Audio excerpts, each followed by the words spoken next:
I'm clinical psychologist Dr. Ali Mattu, and in this video, I'm going to show you 10 simple exercises to help you practice mindfulness in your everyday life. In 2016, I made a video about mindfulness for beginners. It features my wife and I kind of introduced mindfulness to her through eating ice cream. Since I've made that video, I've received a lot of requests asking for more mindfulness exercises, more ways for teachers to practice this in their classroom, for therapists to use this with their patients, and for people to just try it out in other ways in their life. And the thing about mindfulness exercises that I hate is people always seem to want to try the most stereotypical mindfulness exercises that just so happen to be the most difficult ones. Things like body scan and breathing and guided imagery. I mean, those are things that feel so detached to everyday life. I mean, don't get me wrong. For some people, it can be very helpful to learn how to do those things.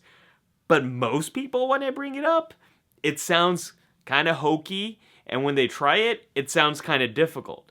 So the exercises I want to show you are in this video are things that you're probably going to do in your everyday life or have an opportunity to do in everyday life. And that's how we learn new skills. We bridge new information with old information. We build new skills off of skills that we already have. And the more we do that, the better we get. The thing you just did before you were watching this video, we can turn that into a mindful experience. This video, how you're watching it right now, this can be a mindful experience. And the thing you're gonna do after this video, which hopefully we'll be watch more of these videos on this channel, we can make that a mindful experience as well. All mindfulness is, it's being fully present to what's happening here inside you, what's happening here in your head, what's happening here in your environment, experiencing it wholly, not getting distracted, and if you do get distracted by other thoughts or other things in the environment, pulling yourself back to this present moment and experiencing it without judgment, not using those shortcuts of saying this is good or bad, but just describing it, experiencing it as it is. That's all mindfulness is. It doesn't have to be a fancy focus on your body, now blah, blah, blah, scan this area, yada, yada. No, it doesn't have to be any of that. It's an everyday thing. And I'm going to share my 10 favorite everyday exercises with you in this video. So let's go. Let's get mindful. Number one is drawing. To just draw. So if you're on your own and you want to practice this, do a self-portrait. That is something that might bring up a lot of judgments for people. So be aware of that. Be aware of what it's like for you to draw, especially if you're an adult. You might not have drawn in many years, and you might be judging your experience like my drawing sucks, I'm such a bad artist, things like that. Notice them, be aware of them, come back to the present task, and allow yourself 5 minutes of drawing, or even just 1 moment of drawing. If you're a therapist or if you're a teacher, you're working with someone else, one of my favorite ways to do this is to get a piece of paper and draw a line, any kind of line, pass it to the other person, have them draw a line. Then they pass it back to you, and you keep going for a certain period of time. Just be present with that activity and see what it's like. Ooh, another way I like to do that is just do colors on a page. Just take some crayons and just do colors. No shapes. Don't try to draw anything complicated, but just put colors to a page and just see what happens. Give yourself the flexibility to kind of see where this takes you. Number two is I Spy. Go to a window, look outside, and notice what's out there. That's it. Call aloud something you see. You see a tree? Name the tree. I see this tree. You see a power line? Say power line. Keep going and just observe and look to see what's in your environment. This is also a fun one to play with two people, where someone sees something, they name it, you try to find that, and then you see something and you name it. And you just do this for a moment. This is one where you might get judgments after a while, and you might be like, why am I doing this? This is dumb. This is stupid. Notice it, notice it, notice it. Come back to that task. mindfulness. Number 3 is one of my favorites, and that is music. Listen to music. Listen to something that you love, something that you always listen to, and experience it mindfully. Really try to listen to those lyrics. Really try to notice the beat, the instruments, what's behind it.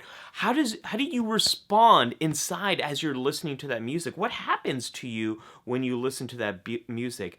Do you notice your body moving to the rhythm? And also, listen to music that you don't listen to as much. Maybe stuff that's way outside of the genre that you're usually used to.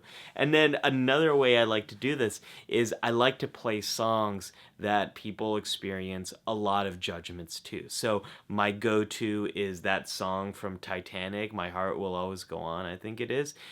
Always brings up judgments. Number 4 are YouTube videos. So for some reason, a lot of people who are trying to teach mindfulness might not use videos. I don't know why you don't do that. Like, videos can be a mindful experience.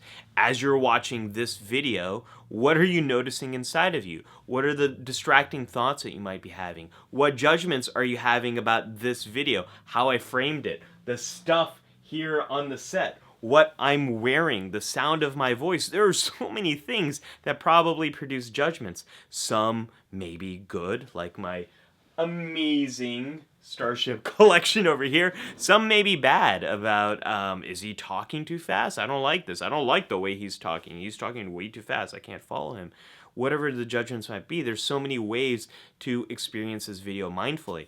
And what I like to do is I like to find videos on YouTube that show diversity of experiences. So, for example, I might show some silent era movies, just a clip of them, and see what that's like for people. A lot of times people notice their thoughts are wandering. So bring them back. Help them become aware of, what was that like for you when you became distracted? What was it like for you when you're watching this silent movie and you had that distraction? And then I'll do other videos that might be one long take following a certain thing, maybe a machine or an animal or a situation. There's so many amazing videos here on YouTube that produce a lot of internal experiences, thoughts, judgments, some that are harder to be distracted by, some that are easier to be distracted by. There's speeches, there's animals, there's babies, there's cute pets, there's so much stuff. Use those videos. That's a great way to help someone to start learning mindfulness. Number 5 is one of the most common ways that people do start learning mindfulness, and that's through eating and drinking. So that's actually what I did in my original video. It was my wife and I eating ice cream. This is something you can do all the time. So whether it's a piece of candy, mindfully open it, observe the wrapper, what's inside, what does the chocolate look like, how does it reflect light, put it to your nose, smell it, observe it, experience it, take a bite, don't swallow it immediately, what's it like in your mouth. So many ways to eat something mindfully. And again, you can eat something that you often eat and typically enjoy. You can eat things that are less common to you. You can eat something with your eyes closed, and it's kind of like you can have someone say, hey, get something out of the fridge, and I'm going to have my eyes closed, and you try to hold it, observe it, notice what it is. Smell it, eat it. What is that experience like when you don't know what you're eating? And same goes for beverages, whether it is just water or it is tea, maybe it's coffee. There's so many ways that the things you eat and drink all day long, you can turn those into mindful exercises. Pro tip, if you're doing that, if you're eating something with a fork, every time you take a bite, put the fork down and just allow yourself the experience of having that bite. Slowing the process down is an easy way in to experiencing mindfulness. Number 6 is go for a walk. Go outside, take those headphones out, and listen to the world.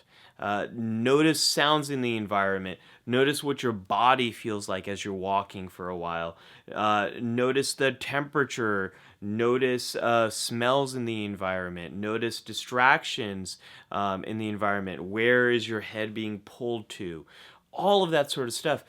So many of us now don't experience just a walk for what the walk is. Most of us are plugged into our headphones. I know I am. I'm catching up on podcasts, or I'm listening to an audiobook. Sometimes I'm listening to a YouTube video with the screen turned off, all of those kind of things. But if we actually give ourselves a moment, we might be amazed by just how much is happening in the world around us. If you go with a friend, you can do this in the I Spy kind of method, where you're walking and someone notices something and they might mention it, and then you try to observe that, and then you say something and they try to observe that, they try to notice that.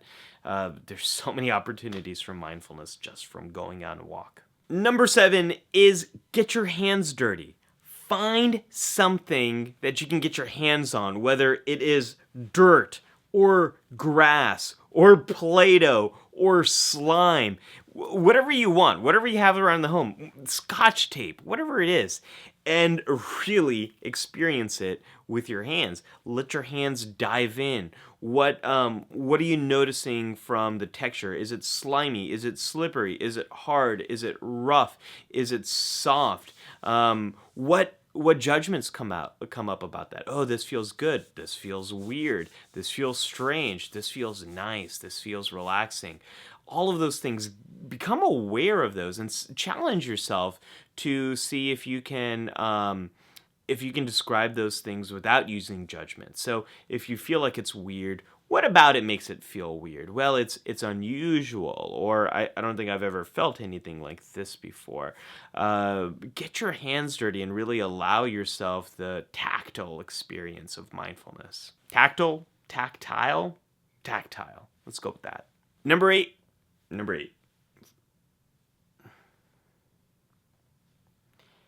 Number 8 is dance. Play some music and get your body moving. This is another one that can produce a lot of judgment, especially for people who might not regularly dance. And if you're in a group, if you're a teacher and you want to practice this, judgments might come up because people are observing each other. Or if you're a therapist and you want to do this with a patient, judgments might come up because it's pretty unusual for a therapist and a patient to be dancing in the office together. It's not something that usually happens.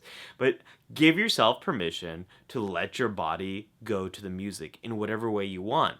And one way to make it easier is to practice dancing to something you already know, or dance in a way that you're comfortable with, and then try doing something that you've never done before. Look up a dance move on YouTube that you are not familiar with, and then do it. If you want to increase the difficulty in your home, open the curtains and just kind of dance and do your thing, and notice judgments that might come up for you, like, oh my gosh, people are gonna think I'm weird, I'm strange, stuff like that. Just notice it and try it out and see what this experience is like. Number 9 is one of my favorite mindfulness activities, and that's take a mindful shower.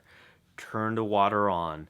Don't listen to anything. Don't do anything else. Close the door and just experience the sensation of all those thousands of drops of water across your entire body. So many of us get lost in our thoughts, or we're listening to the news or music when we're taking a shower, and we don't allow ourselves the amazing experience that is right there. Like, notice the steam on you. Notice how the visibility changes during the course of a shower. What the temperature is like if it gets too high. Notice how your fingers might change if it's a long shower. You can also do this with a bath, and you can notice similar things as well.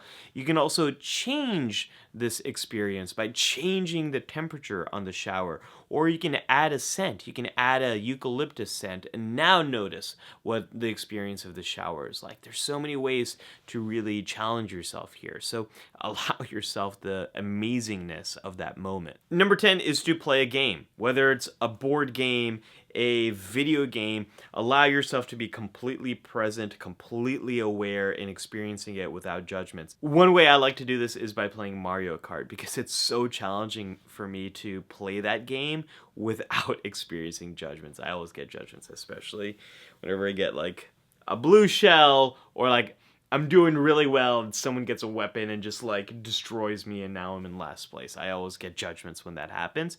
So notice them, experience them. Notice how your body changes as you play a game. Your heart might start to race, or you might start to sweat, or you feel a lot of tension. Like, allow yourself that experience. Be very aware of it. Experience it. I have a bonus number 11 because I forgot to put this in my list earlier, and that is to cook or bake. These can be very mindful experiences because they involve so much. They involve your hands. They might involve judgments if you feel like you're not doing it right, or if you've missed the recipe or messed up in some way. The sensory experience as you cook or bake changes. Smells get introduced into the environment. There's new scents. The texture of what you're working with changes. So notice the changes in the eggs as you scramble them, or the difference in the cereal as you pour the milk in, and what happens over time, and how the taste can change as a result of that. There's so many, like, everything that happens in the kitchen is a massive sensory experience. And so a lot of times we might be rushing to get through those experiences because we're busy, we just want to eat, we want to kind of move on, and that's okay for most of the time. It's just like when you want to practice being mindful, or if you want to make one part of your day a mindful experience, and maybe it's going to be your breakfast, give yourself the opportunity to slow it down, to observe, to be present, and to be there without judgment. And that's what I want to wrap this up on, is it's hard to be mindful 100% of the time, and that's not realistic. But pick and choose some of these everyday type of activities, and during this time, flex that muscle. Practice the skill of being present. If you can do that during some of these everyday activities, if you can do more of it, then when you're really challenged, when something really difficult is happening, you're going to be better prepared to know what's happening inside of your body, how are you feeling, how are you thinking, and how to stay in that moment and be someone who is making wise decisions as opposed to irrational or emotional or impulsive decisions. If you want to learn more about mindfulness, be sure to watch my original video about mindfulness for beginners. It kind of walks you through a lot more details here. If you have a favorite mindfulness activity, something that you do all the time, let me know in the comments below. And if you like this video, give it a thumbs up. If you want more psychology and mental health videos, be sure to subscribe to the Psych Show. And if you want to help me make new content, get behind the scenes stuff in return, consider becoming a patron on Patreon.